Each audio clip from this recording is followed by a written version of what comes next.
There comes a moment in almost every life when the illusion ends. It does not always end dramatically.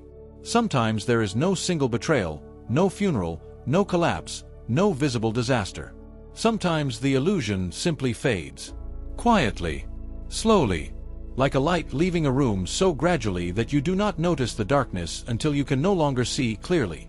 The illusion is this, that the world will handle you gently because your intentions are good.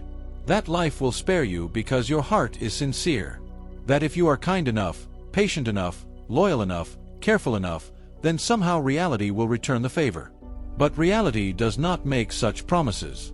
The world is not organized around your pain. It does not pause because you are exhausted. It does not become softer because you have already suffered enough. It does not reward honesty as quickly as it rewards appearance. It does not always protect the innocent. It does not always expose the manipulative. It does not always comfort the faithful. And one of the hardest truths a person must swallow is this: the world does not pity you simply because you are hurting. Before we dive deeper into how to navigate this harsh reality, if you find value in these psychological deep dives, please take a moment to subscribe to Perpetual Echoes. Your support allows us to continue exploring the hidden corners of the human psyche. This truth sounds cruel at first, maybe even unbearable, but hidden inside it is a strange kind of freedom. Because the day you stop expecting the world to rescue you is the day you begin building a strength that does not depend on rescue. Many people break not because they are weak, but because they are waiting for life to become fair before they allow themselves to become strong. They keep hoping that one day people will finally understand them, appreciate them, choose them, reward them, stop hurting them. They live in negotiation with reality, asking it to be different before they decide who they will be. And while they wait, they erode. They become more bitter, more anxious, more fragile. Not because they lack intelligence, not because they lack goodness, but because they have handed too much authority to things they cannot control. To the opinions of others, to the timing of life, to the behavior of the selfish, to the moods of unstable people, to the hope that someone, somewhere, will finally make things right. But there is a turning point in a human life, and it often begins with a sentence that is painful enough to become sacred: "No one is coming to save me." That sentence is not a tragedy. It is a threshold. Because once you understand that the world may not protect you, you stop living like a child asking reality for permission. You stop building your identity out of wishful thinking. You stop expecting softness from places built on indifference, competition, ego, fear, and appetite. And instead, you begin to build something the world cannot easily take from you. An inner structure. Not a performance of strength. Not coldness for the sake of looking untouchable. Not empty bravado. Not the kind of hardness that turns a wounded person into a cruel one. Real strength is quieter than that. It is deeper, less theatrical, more durable. It is the ability to remain standing without becoming spiritually deformed by what tried to knock you down. Because that is the real danger. Life does not only wound you. It tempts you to become ugly in response. It tempts you to become numb, cynical, dishonest, manipulative, vindictive, or emotionally dead. It tempts you to confuse healing with withdrawal, wisdom with suspicion, self-respect with arrogance, power with domination. And this is why surviving is not enough. Many people survive and still lose themselves. Many people become functional, productive, impressive on the outside, while internally they are hollowed out by resentment and fear. They keep moving, but they are no longer truly alive. They have learned how to avoid pain, but not how to transform it. If this resonates with you, hit the like button. It helps the algorithm share this message with others who might be struggling to find their footing in a difficult world. So the question is not only, how do I avoid breaking? The deeper question is, how do I remain whole in a world that does not promise gentleness? The first answer is brutal but necessary. Stop romanticizing fragility. Pain is real. Overwhelm is real. Trauma is real. Burnout is real. Grief is real. No serious person should deny this. But in our age, many people have begun to worship their wounds instead of tending to them. They speak about pain as if naming it is the same as healing it. They build identities around damage. They confuse self-awareness with self-absorption. They think that because suffering explains them, it must also excuse their paralysis. But understanding your pain is only the beginning.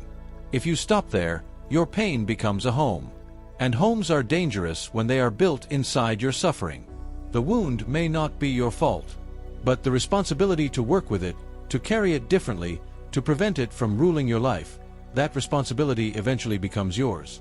And this is where many people hesitate, because responsibility feels unfair when you have already been hurt. It feels insulting. Why should the one who was wounded also have to rebuild? Because if you do not, the wound keeps collecting interest. It enters your decisions, your relationships, your self-image, your standards, your body, your sleep, your future. Pain that is not processed does not disappear. It leaks.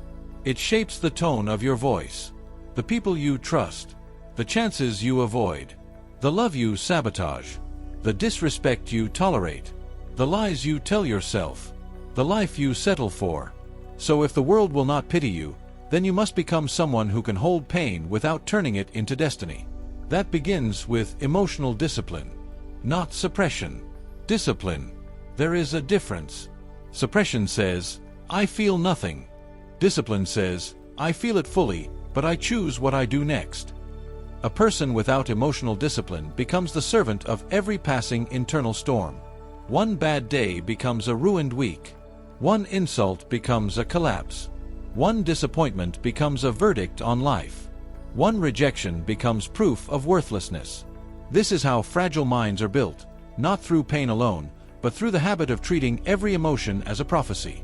Your emotions are real, but they are not always true. Fear can lie. Shame can exaggerate. Anger can distort. Loneliness can make unworthy people appear necessary. Desperation can make bad options feel like salvation.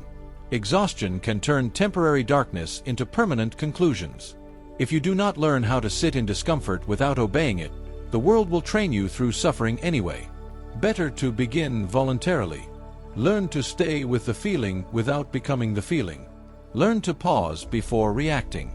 Learn to let heat pass through your body without converting it immediately into words, decisions, or destruction. There is enormous power in a person who can feel deeply without becoming chaotic. Because chaos is expensive. It destroys trust. It confuses judgment. It drains energy. It invites regret. It makes you easy to manipulate. And the world is full of people who know exactly how to use your unregulated emotions against you. They do not need to overpower you physically. They only need to trigger you predictably. Once they can control your reactions, they can shape your behavior. This is why calm is not weakness. Calm is strategic. Calm is protective. Calm is power that has learned not to spill itself carelessly. The second thing you must build is boundaries. Many people break because they think endurance is noble even when it is actually self-betrayal. They keep tolerating disrespect because they want to be understanding. They keep overgiving because they fear being seen as selfish. They keep explaining themselves to people committed to misunderstanding them. They keep returning to environments that drain them because they do not want to disappoint anyone.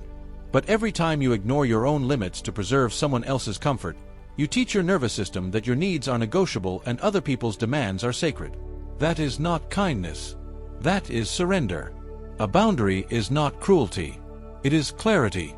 It is the quiet decision that says, this far, no further. This is what I allow. This is what I do not explain twice. This is the tone you will not use with me. This is the access you no longer have. This is the pattern I finally recognize. This is where my compassion ends and self-respect begins. People who benefit from your lack of boundaries will often call your boundaries harsh. Let them. Their disappointment is not proof that you are wrong. Sometimes the only reason your change seems extreme is because your old self was so available for damage. If the world will not pity you, then stop offering your life as a place for careless people to wipe their feet. Stop making yourself smaller to remain digestible. Stop confusing availability with love. Stop believing that being needed is the same as being valued. Some doors should close not because you hate what is behind them, but because staying open is costing you your soul. The third thing you need is endurance without self-abandonment. This matters because many people swing between extremes. They are either collapsing or pretending, either drowning in their pain or performing invincibility. But real resilience is not theatrical. It does not scream. It does not always look impressive. Sometimes resilience looks like getting up when your mind is heavy, eating properly when you are numb, answering the email you were avoiding, taking the walk you did not want to take, going to sleep instead of spiraling, saying no without writing a 10-page defense, continuing your work even while grieving, crying honestly and still keeping your promises. There is a form of dignity in these small acts that the world rarely praises because it is too busy celebrating grand gestures. But your life is not built in grand gestures. It is built in repetitions. The way you speak to yourself repeatedly, the way you handle disappointment repeatedly, the standards you reinforce repeatedly, the truths you face repeatedly, the routines that either strengthen or weaken you repeatedly. This is why discipline matters more than motivation. Motivation is emotional weather. Discipline is architecture. Motivation leaves when life becomes boring, painful, repetitive, unfair, or slow. Discipline remains. It carries you across the days when inspiration has abandoned the room. It allows you to act from principle rather than mood. And in a world that constantly destabilizes attention, appetite, and identity, discipline becomes a form of psychological self-defense. But discipline must not become self-hatred in uniform. This is where many strong people lose themselves. They become so focused on not breaking that they begin punishing their own humanity. They deny their exhaustion, mock their softness, shame their fear, attack their own tenderness. They become hard, yes, but hard in the wrong way. Brittle, inflexible, secretly disgusted with their own vulnerability. That kind of strength will fail you eventually, because what you exile does not disappear. It waits. And whatever you refuse to meet in yourself will return with greater force later, in your addictions, your panic, your rage, your loneliness, your relationships, your body. So do not become your own oppressor in the name of survival. You do not need to become merciless. You need to become integrated. You need the ability to be firm without becoming cruel, soft without becoming naive, ambitious without becoming hollow, self-protective without becoming isolated, emotionally honest without becoming governed by emotion. This is difficult. It requires maturity. It requires self-observation. It requires that rare capacity to look at yourself without illusion and without contempt. And that may be one of the most powerful skills of all. To see yourself clearly, not as the hero of every story, not as the victim of every story, not as a brand, not as an image, not as a fantasy, but as a human being with patterns, blind spots, appetites, fears, strengths, wounds, contradictions. Clarity is mercy, because many people remain trapped not by pain itself, but by false stories about their pain. They tell themselves they are too sensitive, when in truth they were chronically invalidated. Or they tell themselves they are just kind, when in truth they are terrified of conflict. Or they tell themselves they are independent, when in truth they no longer trust anyone enough to need them. Or they say they are realistic, when they are simply hopeless. Or strong, when they are emotionally frozen. Without clarity, you cannot heal accurately, and inaccurate healing creates new suffering. So ask yourself the questions that cut. What am I tolerating that is shrinking me? What do I keep calling love that feels like anxiety? Where am I abandoning myself to avoid being abandoned by others? What pain am I rehearsing instead of releasing? What habits keep my suffering alive? Who do I become when I am afraid? What do I do when I feel powerless? What truth have I delayed because it would force me to change? These are not comfortable questions. But comfort has never been the highest teacher. Truth is. And truth often enters like a blade before it begins to feel like medicine. I want to hear from you in the comments. Which of these questions hit home for you? Sharing your thoughts helps build a community of people who are choosing strength over silence. Another thing the world does not pity is wasted potential. That may sound harsh, but it is true. The world does not slow down because you are gifted but hesitant. It does not reserve a place for the version of you that might have existed someday. It moves with or without your permission.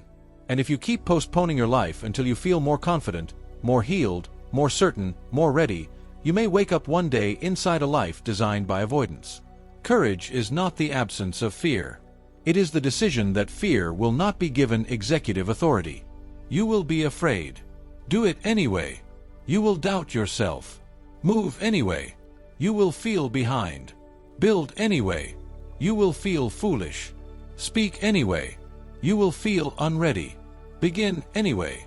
People often imagine that those who become strong must have felt certain before they acted. Usually the opposite is true. They acted while uncertain. They continued while hurt. They committed while afraid. They learned while embarrassed. They kept walking while part of them wanted to disappear. And over time, action gave them a kind of evidence that emotion never could.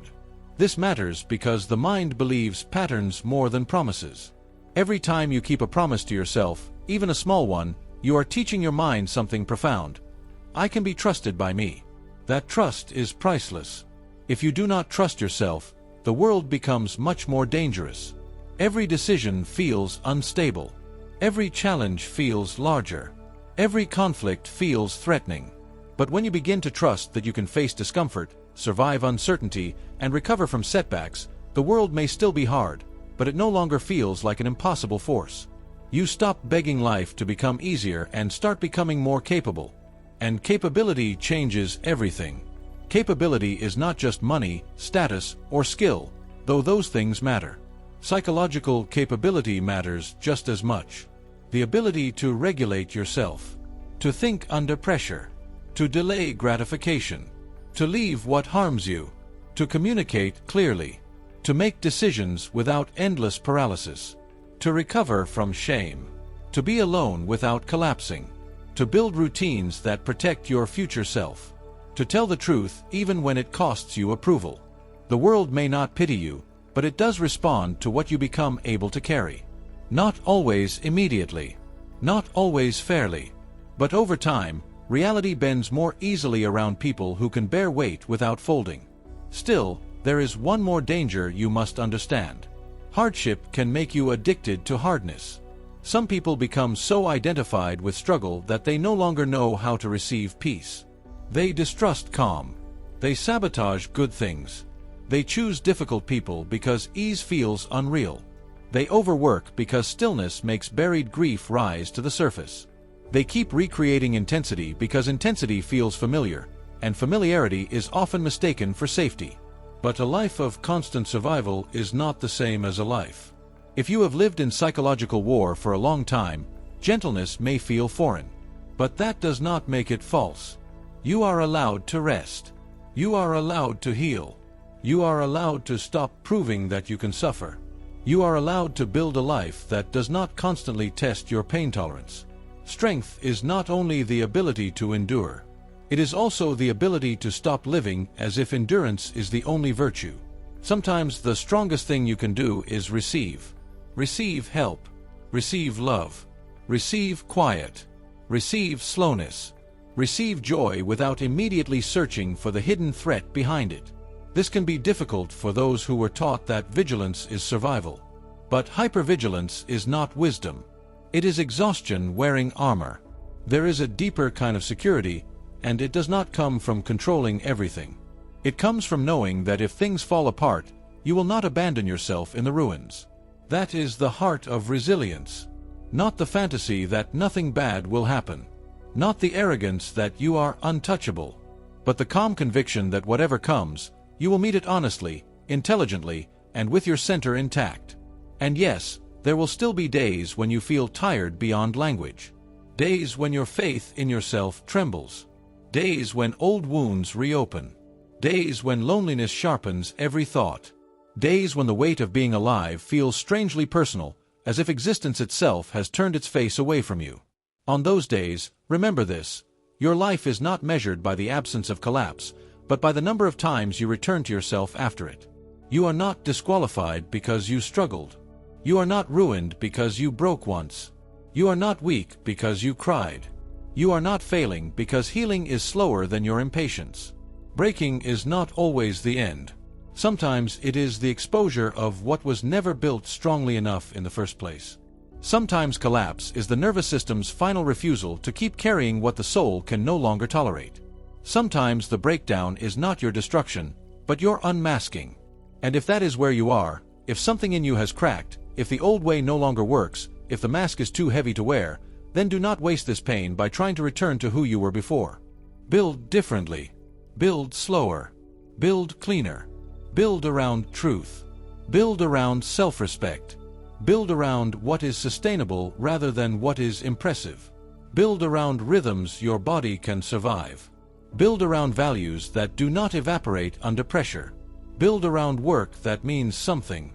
Build around relationships where your nervous system can exhale. Build around the quiet dignity of becoming real. The world may still be hard. It may still be unfair. It may still wound you in ways you did not deserve. But if you learn to build this way, life will no longer find you so easily undefended. And perhaps that is the real transformation. Not becoming ruthless. Not becoming cold. Not becoming untouchable.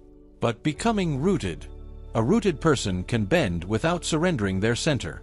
A rooted person can lose and still remain themselves. A rooted person can face betrayal without worshiping bitterness. A rooted person can feel pain without making pain their identity. A rooted person does not need constant applause to continue. A rooted person knows that dignity is an inner order, not an audience reaction. This is what the world cannot easily break. Not perfection. Not performance. Not innocence. Depth. The depth that comes from having suffered without becoming shallow. The depth that comes from meeting reality without fleeing fantasy. The depth that comes from grieving without becoming worshipful of grief. The depth that comes from learning where your edge is and strengthening there. The depth that comes from no longer asking life to be soft before you agree to live it fully. And maybe this is what adulthood really is.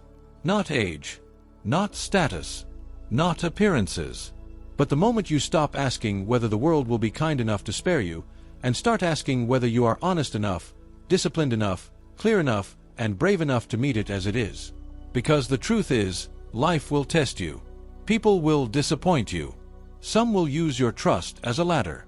Some will mistake your kindness for weakness. Some will admire you only when you are convenient. Some will leave when your pain becomes expensive. Some doors will close without explanation. Some prayers will seem to go unanswered. Some efforts will produce no immediate reward. Some seasons will feel like emotional winter with no visible end. And still, you must not surrender your authorship. You must not hand over the pen of your life to what wounded you. That is the final lesson. The world may bruise you, but it does not get to define you unless you cooperate. Your past may shape you, but it does not get to finish your story unless you stop writing. Pain may visit you, but it does not deserve permanent citizenship in your identity. Disappointment may humble you, but it does not get to become your philosophy. You still have a say. In the habits you build. In the people you allow near your spirit. In the thoughts you repeat. In the standards you protect. In the responsibilities you accept. In the lies you stop telling. In the courage you practice. In the love you learn to recognize. In the self-respect you no longer negotiate away. This is how a person stops breaking.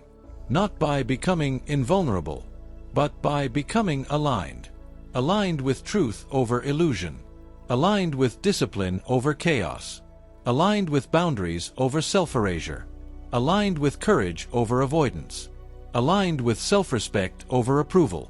Aligned with meaning over distraction. Aligned with responsibility over helplessness. Aligned with healing over performance. And once that alignment begins, something changes inside you. You stop fearing life in the same way. You still feel. You still bleed. You still grieve.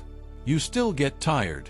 But you are no longer fragile in the old sense, because your center is no longer built on conditions the world can revoke at any moment. You are no longer waiting for everyone to understand you before you trust yourself. No longer waiting for life to become fair before you become disciplined. No longer waiting for the pain to vanish before you begin. No longer waiting for permission to protect your peace. no longer waiting for rescue as your primary strategy. You become someone who can walk through a hard world without dissolving into it. And that may be the deepest form of strength there is.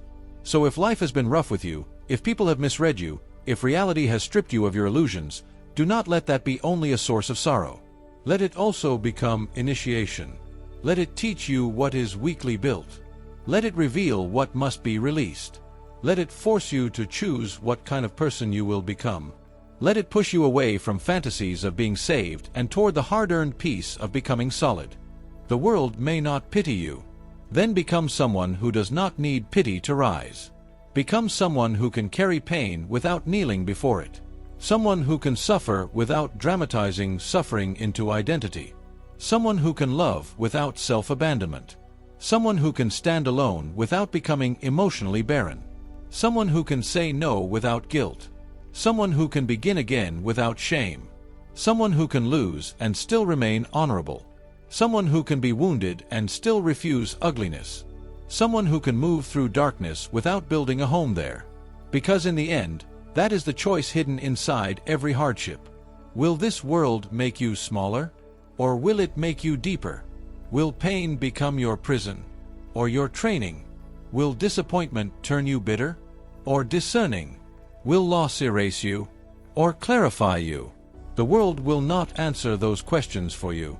It will simply keep moving. And one day, in the middle of that movement, you will realize something no one can give you and no one can take away. I have been hurt. I have been tested. I have been disappointed. I have seen what life can do. And still, I did not disappear. Thank you for watching. If this video helped you find a bit of clarity, please subscribe to Perpetual Echoes, like the video, and share your journey in the comments below. We read every single one. Until next time, stay rooted.